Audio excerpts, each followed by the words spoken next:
Stanley Kubrick is what we call a complete filmmaker. His mastery of each element in the filmmaking process is legendary.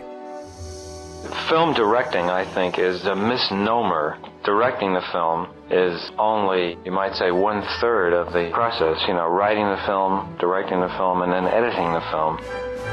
Wendy! Each one of his films is different from the last. 1, 2, 3, 4! But there's no mistaking a Stanley Kubrick movie.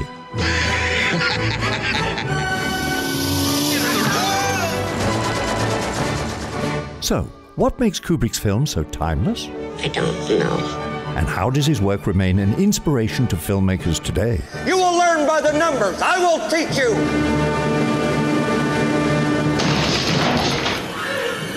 Here's Johnny.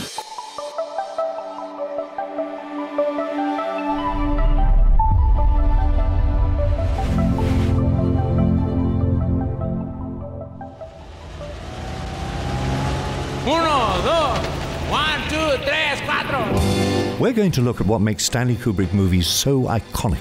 Hi there! Well, His dynamic camera movement, his brash use of color, his enigmatic stories and messages. We'll cover these topics and more as we wrap our minds around the work of a true cinematic artist. If you want more videos like this, all you have to do is to hit subscribe, and don't forget the bell icon for notifications. First, let's talk about story.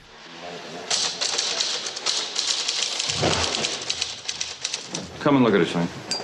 You shouldn't jump on every single emphatic line. It looks fake. I thought it fit, you know, what's the matter with it? Shelley, I'm telling you, it's too many times. Every time he speaks emphatically, you're jumping, and it looks funny. Okay. I would imagine to anyone sort of looking at me, I have a vague, withdrawn look on my face because what I'm just doing is thinking about the story or other scenes, whatever it is. I always have plenty to think about. Stanley Kubrick movies focus on big ideas.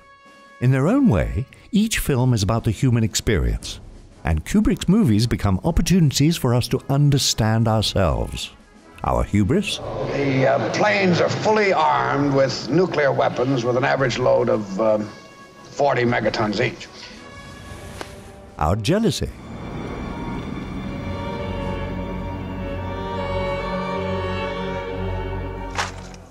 Our dehumanization.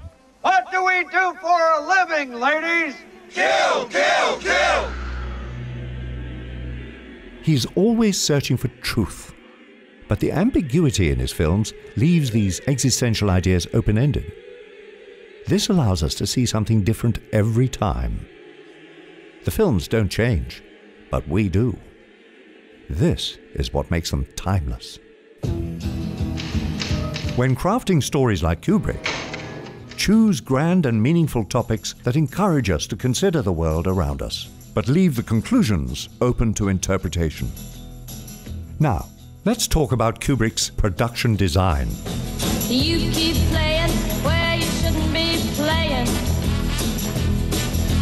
and you keep thinking that you'll never get burned. Ha! Each film looks vastly different from the last. But it comes down to this. Kubrick uses design elements like costumes and sets to reinforce the theme of each film. There was me, that is Alex, and my 3 droogs. At its core, A Clockwork Orange is about contrast and contradiction. We can see this contradiction represented in the iconic outfits worn by Alex and his droogs. Kubrick uses white to complicate our associations with innocence and purity. The bowler hat and cane are symbols reserved for proper gentlemen. But these too are subverted. Even Alex's fake eyelashes on a single eye act like an androgynous interpretation of a monocle. Using costumes to echo the themes create a cohesive storytelling. And in 2001, there is a very interesting pattern that ties directly to its theme. A circular pattern of life death, and rebirth. Kubrick hints at this mythological idea with circles in many visual elements throughout the film.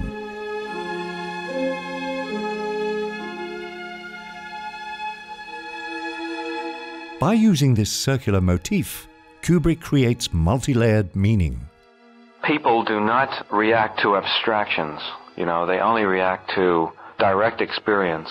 And you can take an inanimate object, like a star or a world or even a galaxy, and somehow make it into a very poignant thing which almost seems alive. By making the theme visual, we can understand it on a deeper, subconscious level. If you want to use production design like Kubrick, build sets with visual patterns that echo the themes of your story, and use costumes that are rich in irony to suggest themes like duality. In Eyes Wide Shut, Kubrick went overboard with a motif of Christmas lights and Christmas trees. Any guesses on how many shots there are? Head over to our blog, where you can see a mood board with every single shot. Why don't you come in for a second? Next, color. His use of color is bold and arresting. The hue, saturation, and brightness are all elevated. The Stargate sequence in 2001 is an experience unto itself.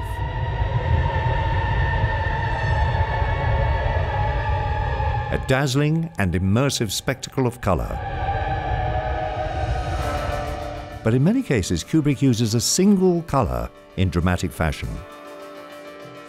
In moments of death and dying, Kubrick tends to use green. We can see this in 2001, A Clockwork Orange, and of course, The Shining. Let's take a closer look at Kubrick's final film, Eyes Wide Shut, where the connection between death and green is continued. An early scene finds Dr. Bill Harford tending to Mandy, a woman who has barely survived an overdose. You are a very, very lucky girl. A deep green dominates the wall, while she's wrapped in a teal-colored towel. Later, Bill enters a restaurant with green awnings, doors, and decorations, where he reads about the death of a woman he suspects to be Mandy. When Bill visits Marion, her father's deathbed is surrounded by various shades of green. And when Bill returns to Domino's apartment, the walls are painted a sickly green. Why don't you come in for a second? And her roommate tells him that Domino has just been diagnosed HIV positive. She got the results of a blood test this morning, and it was HIV positive. Not every instance of green in Eyes Wide Shut can be associated with death, but many can. If you want to approach color like Kubrick, use color to amplify your character's emotional states, or tie them to larger themes like death. But above all else, be bold. For a more detailed analysis of color, check out our free ebook on color theory, where we break down the color palettes and their meanings from some of your favorite films. It might be better to just play it as a medium shot with the situation. Can you do it with your head down? Mm-hmm. Yeah. Well, that's not bad. Let's do that. Wendy, listen to me. Let me out of here and I'll forget the whole goddamn thing. It'll be just like nothing ever happened. Let's move on to cinematography. Very good, Jack. Excellent. There are many iconic elements to Kubrick's cinematography. His use of bright, practical lighting,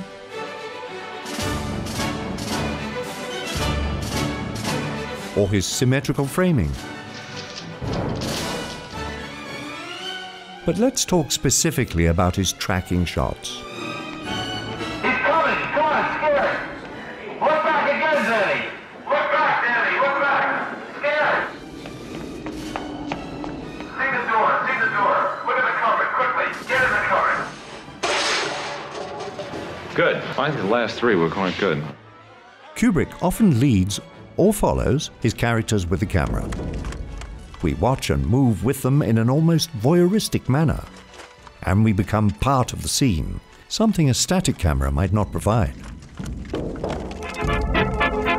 In The Shining, when the Torrance family arrives at the Overlook, the camera follows them everywhere. It's almost as if something is watching them. We know there are dark forces at the Overlook, and Halloran warns Danny that he may be in danger. Is there something bad here?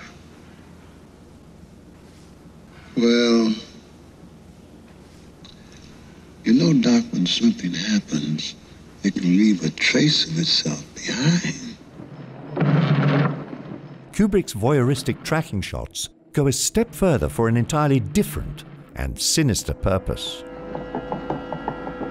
The low angle and speed of the camera cannot be a human point of view. This unnatural perspective could represent something else entirely. Like the POV of the Overlook itself. You know, some places are like people. Some shine and some don't. I guess you could say the Overlook Hotel here has something about it that's like shining. We know the Overlook can manifest its power physically because it frees Jack from the locked pantry.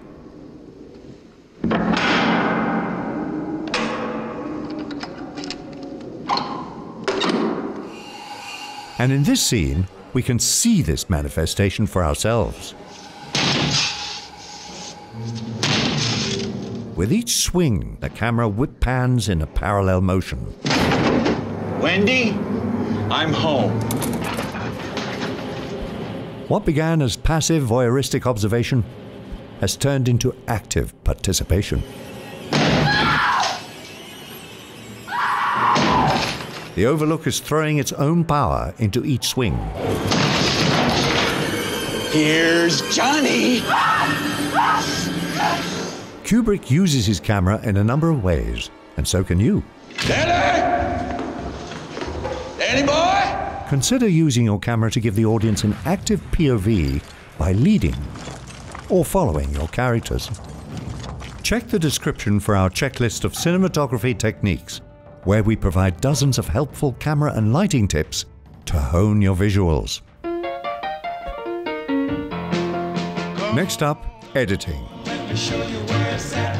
Kubrick doesn't aggressively cut like many filmmakers.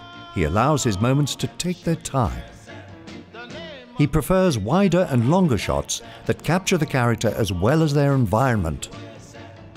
But there is one particular technique where he uses editing to show what a character is feeling or thinking. Let's call this internal montage.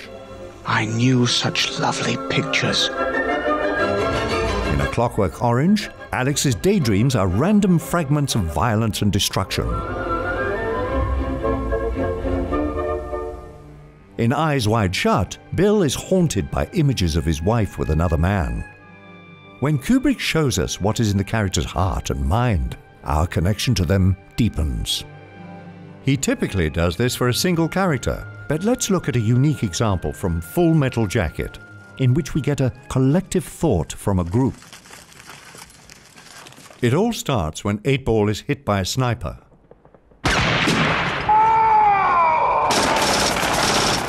And we settle into this shot here. The entire squad is together in a single frame. Every time we cut back to 8-Ball, we experience the soldiers' collective thoughts and emotions in a moment of crisis. We can't leave him out there. Okay, then save your ammo. Nobody fire till I tell you. In these cutaways, the sound and image don't match. The audio plays at a normal speed while the images are in slow motion. The juxtaposition of realistic audio with stylistic video is what gives this moment a surreal and dramatic edge.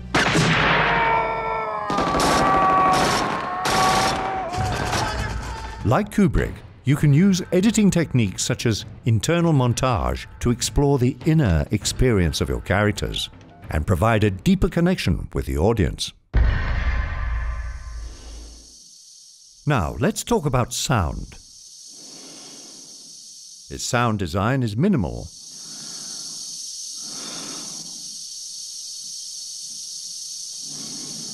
In 2001, Kubrick makes fascinating and unexpected choices. In the spacewalk scenes, there is no music to distract us from what's on screen. The only elements we hear are breathing and compressed air. This simple and minimal sound design reminds us of the absolute danger of space travel. Later, during Dr. Poole's spacewalk, the sound is once again limited to his breathing, until Dr. Poole's oxygen has been severed.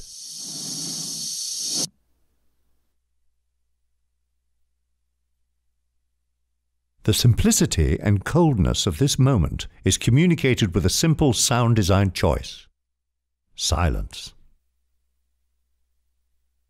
If you want to approach sound design like Kubrick, strip the layers of sound away until you focus on what you absolutely need. Less is more, as they say. Moving on. John, please, up on the left. Now this is really a nicer sound for the sort of... Our last category, music.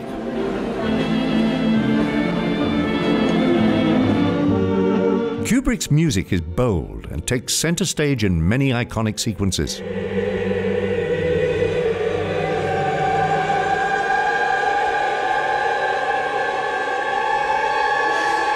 Think of the ironic choice of Vera Lynn's "We'll Meet Again" at the end of Dr. Strangelove. Monsieur! Has been locked!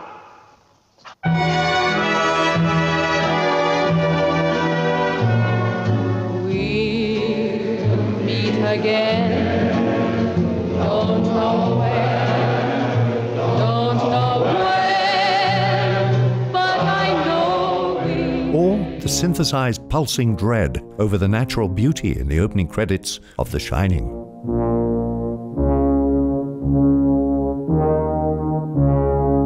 In A Clockwork Orange, Alex adores Beethoven.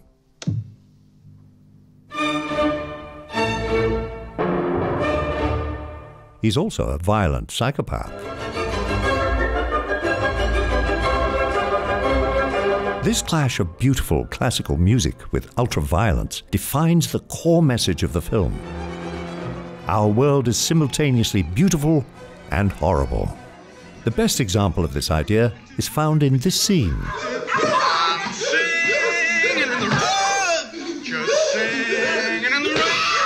Alex belts out Singing in the Rain while he and his droogs commit despicable acts.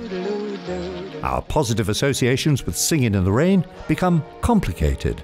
It can be difficult to hear the song now and not think of the violence and brutality of this scene. Singing in the rain, just singing in the rain, what a glorious feeling. We are connected to music on a primal and emotional level, and Kubrick exploits this connection. But for poor little Alex, karma comes back around. During his rehabilitation, he is forced to watch scenes of violence and rape, which he enjoys until his beloved Ludwig van is played alongside them. Stop it, please, I beg you! It's a sin! It's a sin! The Ludovico treatment ruins his love for Beethoven, just like he ruined Singing in the Rain for us. Are you referring to the background score? Yes! You've heard Beethoven before? Yes! So you're keen on music? Yes!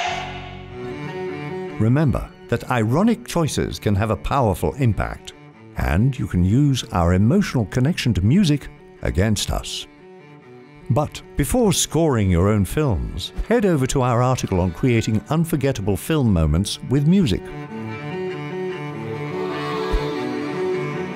I started out by just, getting a camera and learning how to take pictures and learning how to print pictures. And if you can develop a kind of generalized approach to problem solving, it's surprising how it helps you in anything.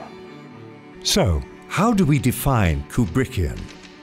It is that rare moment when a filmmaker's worldview subject matter, and cinematic techniques all align to create a visceral and unforgettable experience. To learn more, check the description below for a link to our article on Stanley Kubrick and his directing style. Sir, yes, sir! Come back next time for another lesson in filmmaking from Studio Binder and Sergeant Hartman. You will not laugh. You will not cry. You will learn by the numbers. I will teach you. Now get up. Get on your feet. Let me see your war face. Sir! You got a war face? Ah! That's a war face. Now let me see your war face. Ah! Where in the hell are you from anyway, Private? Sir, Texas, sir! Holy dog shit. Texas, only steers and queers come from Texas, Private Cowboy. And you don't much look like a steer to me, so that kind of narrows it down. Do you suck dicks? Sir, no, sir! Are you a Peter Puffer? Sir, no, sir! I'll bet you're the kind of guy that would fuck a person in the ass and not even have the goddamn common courtesy to give him a reach around. I'll be watching you. You're so ugly you could be a modern art masterpiece. Make sure to subscribe to our channel below and don't forget the bell icon for notifications.